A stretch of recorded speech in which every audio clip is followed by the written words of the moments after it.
સૌને મારા જય શ્રી કૃષ્ણ. ભગવાન વિષ્ણુની થોડી માહિતી જણાવું છું. ભગવાન વિષ્ણુને પ્રસન્ન કરવા માટે કરો મંત્રનો જાપ.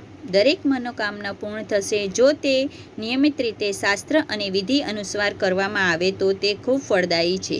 ગુજરાતી મહિના અનુસાર વૈશાખ, કાર્તિક અને શ્રાવણમાં વિષ્ણુ ભગવાનની પૂજા કરવી વધુ ફળદાયી છે. ગુરુવાર ભગવાન વિષ્ણુને સમર્પિત છે. જે વ્યક્તિની કુંડળીમાં ગુરુદોષ હોય અથવા ગુરુની અસર હોય તો ભગવાન વિષ્ણુની પૂજા કરવાની સલાહ આપવામાં આવે છે.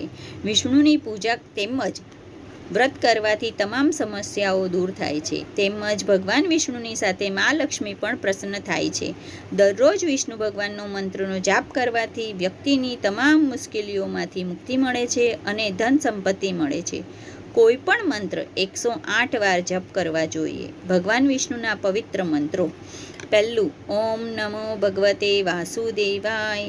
બીજું, શ્રી કૃષ્ણ ગોવિંદ હરે મુરારી, ઓ નાથ નારાયણ વાસુદેવાય. ત્રીજું, ઓમ નારાયણ વિદ્મહે વાસુદેવાય ધીમહિ તન્નો વિષ્ણુ પ્રચોદયાત.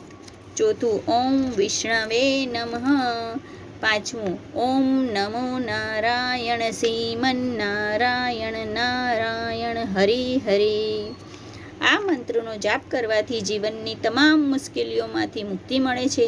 પરંતુ મંત્રોનો જાપ કરતી વખતે એક વાતનું ધ્યાન રાખવું જોઈએ કે મંત્રોનો ઉચ્ચાર સ્પષ્ટ અને શુદ્ધ હોવો જોઈએ, અન્યથા જાપનું પરિણામ મળતું નથી.